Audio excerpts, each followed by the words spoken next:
You're maintaining your confidence. You're standing your grounds. You're setting your boundaries. You're speaking your truth. You live with integrity.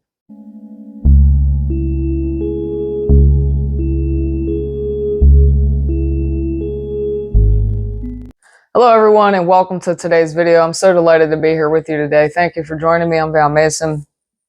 And in today's video, I just spent 21 minutes making this video only to discover that my mic wasn't turned on. So I'm going to do it again. In this video, we're going to talk about the Calan Awakening, how it triggers us into a gestational period of isolation and transformation, and going full circle in the hero's journey. There are no rules when it comes to the Kundalini Awakening and what can trigger it. I can only vouch for my personal experience, which my twin flame connection was the catalyst for my awakening, which I know has an entirely different set and caliber of processes than, say, someone who has a spiritual or a meditative practice that is a catalyst for their Kundalini Awakening, or if it just happens spontaneously. The twin flame connection has an entirely different level of order to it. And it's excruciatingly painful. It propels you into the very painful process of death and rebirth of body, mind, and soul, where we have to unlearn everything that we thought we knew about ourselves, about the world. We have to heal our ancestral lineage trauma, our personal trauma, and we have to recreate from within who we truly are, finding what our purpose is, stepping into it. You know, this process is probably one of the most painful, if not the most challenging and painful experience that your soul has ever had to do in the universe. But it is undoubtedly the most rewarding journey. You know, going full circle on the hero's journey is orgasmic. When you become aligned in your root chakra and your upper chakras through your heart chakra, it creates that state of bliss, kind of like during a Kundalini Awakening, when the energy wasn't excruciatingly painful because it was moving, stagnant old energy and moving, everything out in order for more of what was being awakened in your DNA to come through. When that wasn't happening, you know that it's blissful. It's a full body orgasm, like 24/7. It feels amazing. The reason that you're having that full body orgasm is because all of your chakras are aligned.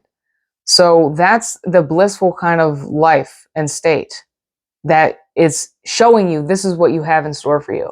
Now I'm going to drop you back down and allow you to be the hero on this journey and work through everything that needs to be cleared out and healed and work through. And, right off the bat, our victim mentality and the state of doom, and the trauma from separation from our twin, everything, it sends us into the darkest night of the soul that you could possibly imagine. It's very challenging. But I want to emphasize, and this is something that I love to emphasize, every single step of the way, every cycle, every turn on your path was planned, is perfect, just how it's meant to be, in divine timing. So when you overcome that subconscious program that you should be somewhere else, you should be doing something else, things should be different, when you begin to realize that life is happening in divine timing and perfection, then you're able to say, okay, I'm where I'm meant to be. So how can I derive from this situation the lesson in order to keep moving and keep evolving and take the next step? Even if every cell in your body is screaming that you should be somewhere else, that things should be different. What that is actually telling you is up for you to determine, whether it's something that you need to make peace with, or if it's something that is actually telling you, you need to be somewhere else in order to carry out this in the best way possible. That's for you to determine. And, kind of being ping-pong back and forth between the paradoxes of the human experience living as a spiritually conscious being. You're going to be ping-ponged by the universe on this journey, during this gestational period of healing. And it's going to make you be like, you just want to pull your hair, like you're going to be foaming at the mouth, running down the street. Like, I don't know, it leaves you at a loss. And I'm going to tell you why it wipes the slate clean and it leaves you feeling like that, because you have now the opportunity to say, this is what I'm going to do. This is what I choose. This is why I'm here. Let me take the first step and execute it. And just like magic, the universe will respond to that, and if you're not operating from your heart and soul, you're not going to get the response that you want. It's going to keep bumping you back on your path, on why you're here. It's beautiful. It's so cool. It's so cool when you see it from the divine perfection perspective. That has allowed me throughout my journey to be like, all right, I know this is meant to happen. What can I learn? How can I continue forward? And it took me quite some time to even get to that place. It took me physically 1 year to be able to let go of my twin flame. As we know, this is on a physical level as well as emotional, mental, and spiritual. So, if you're seeing other creators and other guides telling you that you need to do this, you're making you feel like you're not where you're supposed to be, please allow me to remind you, yes, we do need to keep one foot in front of the other. We do need to continue learning and allowing life to guide us so we can move forward and that we can heal. However, everything is happening as it should in divine timing. And through my personal experience, this mindset has allowed me to continue forward with more ease than feeling like I wasn't where I was meant to be. So reminding myself of this mindset has allowed the universe to kind of bump me along and push me along with more ease. I accept it. I've accepted it. I learned how to accept it for what it was. So particularly in this video, I want to talk about coming full circle on the hero's journey. Being thrown in to the period of isolation and separation from a Kundalini awakening. We delete our social media because we see through the illusion of the third dimension, and we have experiences, and we are waking up to the truth that others cannot see, and they don't need to see it. They're not ready to see it, and it's not your job to try to make them see it. But because we feel so frustrated that we're not seen, we're not heard, we're not understood, when we actually know the truth about more of the truth of what the human experience is and why we're here, we know that we have to go away to take care of ourselves. We know that we have something better, or not better, but we have something more. We have something better from what our life has been, in front of us. And that's what sends us into this journey of, okay, what do I need to do now to get there? The Kundalini Awakening shows you the life, the love, and the level of lasting happiness that you can have before it drops you back down in your personal hell, and you have to kind of wade through those flames and face everything to clear it out, to heal and everything like that, to come back full circle on the journey better than where you started. That's why it's a circle. Now that state of separation from feeling like things that others don't. If you're a twin flame, you most likely you have had you've had difficulty understanding people throughout your life, and you might have social anxiety, and have a hard time communicating with other people, and it kind of perpetuates that sense of separation, and it's frustrating. The journey is teaching you how to step into your confidence, speak your truth, find your purpose, and live it out, and how to be at one with all of life. How to know when to blend in with others and when to speak out and live with integrity. But a social skill is knowing when it's appropriate to blend in for the benefit of both you and others. Initially it's not easy, and it takes practice in getting there. But this journey is teaching you how to live in harmony and peace between the human and the spiritual being. And when you do that for yourself within, when you find that state of harmony and balance and alignment within yourself, by speaking your truth, by following your own light, by finding your purpose, by doing whatever it takes in order to bring that to fruition and to start living it, that's when your chakras are going to begin becoming aligned. You're maintaining your confidence. You're standing your grounds. You're setting your boundaries. You're speaking your truth. You live with integrity. You have strong, high frequency energy. Your confidence is strong.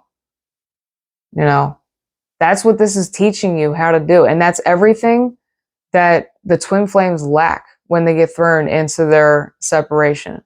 So that's what the journey of separation and the hero's journey is all teaching you how to do.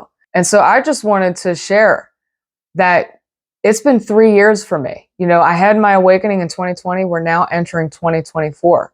So it's been an extremely challenging and difficult journey. And granted, and honestly, most of it, I didn't even realize that it was forming me, shaping me, molding me into who I would be for the rest of my life. Because it was like purely survival mode, right? Super, super challenging.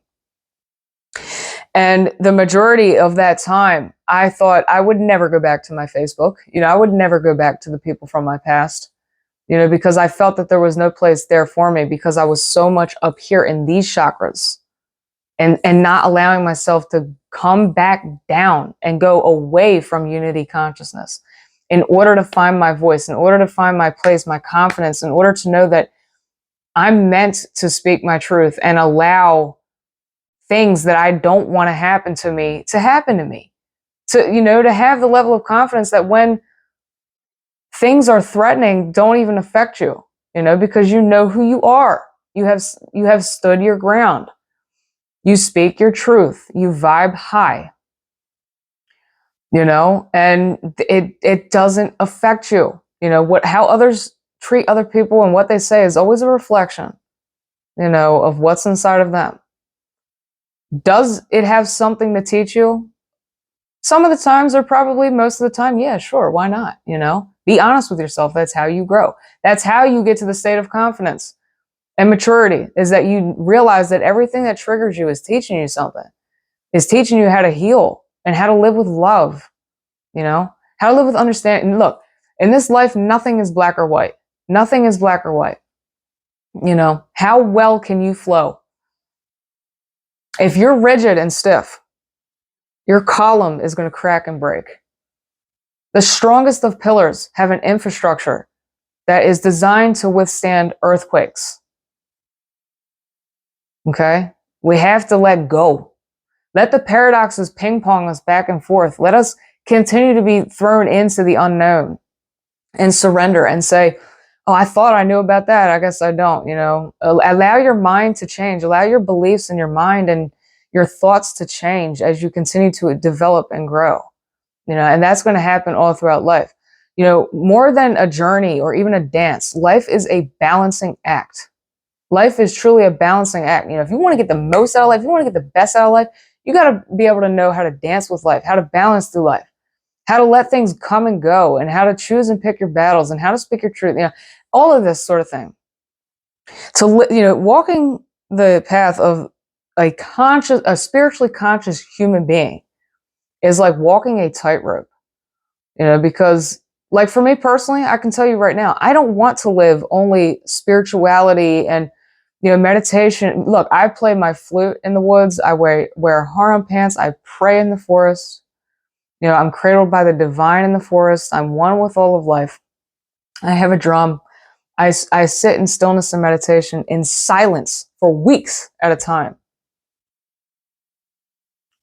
And I walk peacefully through gardens and museums. But I also like to wreck shit. And I like to play rock music. And I like to live with adrenaline. And I like to allow my dark and negative thoughts to come through and to even act and speak upon them. I like to be, you know, cocky and confident and sarcastic and surly. And just let yourself live, man. Let yourself be all that you are, and you will get to that place. Get rid of the subconscious belief that of good and bad, right and wrong. That's all what needs to be overcome if we ever do want to find collective peace and harmony, where we can all kind of live in this flow and find creative ways of how to heal and how to ensure the evolution of the human race and the health of the planet. We have to get rid of our rigidity. Nothing is ever black or white. How can we be more compassionate and understanding with ourselves, first and foremost? Once you master that, that's when we can come back and give that to other people. Don't hold anything against yourself or another person. We have to be able to alchemically transmute these memories from our cells and the emotions attached with them. Okay? By holistically, by different methods of healing and, by taking action and setting intention and everything, everything that is required along this journey of becoming the highest version of yourself. My suggestion is to do as much as possible that you're passionate about. Whatever it is that you desire, you might want to do. Get down, sit down with a piece of paper and a pencil and ask yourself, what would I really like to do? Like, what are some things that I would actually like to do if I didn't have this fear? And sit with that for a while and jot it down and then take action on it. Take it. Even when you feel like you can't, even when you feel like it's impossible, even when you feel like leaving your house is like ripping off a layer of skin, you got to do that. We have to peel back. That's how you peel back the layers of the onion. Over and over and over through all the cycles of spiral time, life is happening for you. You're the hero of your own journey. As above, so below, as within, so without. Everything is planned and in divine timing. I returned to my Facebook a couple of days ago, completely unexpectedly. In fact, the majority of my journey, I believed that I would never go back to my Facebook, because I believed that, there was just nothing for me there, And while I had that mindset, there was also still a lot of frustration, a lot of things that still hadn't been healed yet. And something came over me, and it was like, just go back on Facebook, get back on Facebook, like, go back to your people, go back to your people. Go back to your life that you had, go back to all those familiar faces that you ran from, in order to do this sacred work for yourself. Now you come back to them and come back to that life and all that you were, and I've noticed that energetically, it's an entirely new dimension that I'm integrating into my reality and experience. And it feels amazing.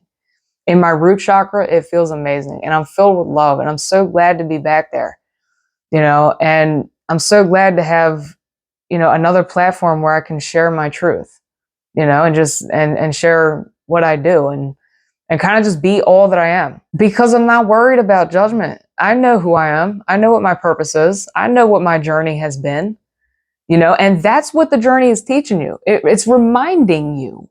It's not really saying, here's something you never had before. Rather, this is saying, this is who you've always been. Be it, be who you are. Another thing that I want to note is during separation, you tend to feel like other people aren't where they're supposed to be. They're not doing what they're supposed to be doing. They're not doing good enough. Da, da, da, da, da, da, da. You realize that's a reflection of what's inside of you, right? You realize that that is merely a reflection of your unfulfillment and your insecurity within your own energy centers and your imbalance of your chakras. Because when you realize, even in the moment where you feel like you're not supposed to be there or doing what you're supposed to, when you realize that that's actually where you're meant to be, that limiting belief system is released. Okay. And you can begin creating upon the knowing that you're always where you're meant to be. That allows you to move forward. And you realize that literally, like, life is in divine timing, period. Everyone's where they're meant to be. Everything is happening the way it's meant to be in perfect, divine, synchronistic timing. So everyone, is perfect where they're meant to be. You're able to decipher yourself from them and also the unity between you. That's when you're able to step into the world and unlock that incredible, blissful sense of self, of I am consciousness and unity consciousness. It's orgasmic, it's sexual, because it's creative energy, because you're aligned in your chakras. Just like during a Kundalini awakening, it's like having a full body orgasm, literally, for like days and weeks at a time. It isn't quite that intense and powerful, but it's still euphoric and it's still orgasmic and it feels amazing, you know? That's what this journey is teaching you where to get back to. You are absolutely where you're meant to be every step of the way. Every thought that you're having, every state of emotion that you're feeling is perfect and is teaching you and is guiding you into the next step. You know, I didn't have anyone there to give that to me. I taught myself this intuitively. I felt this and I said, let me play with this and see what happens. And sure enough, it's kept me going every step of the way. So I hope this has been helpful. Thank you all.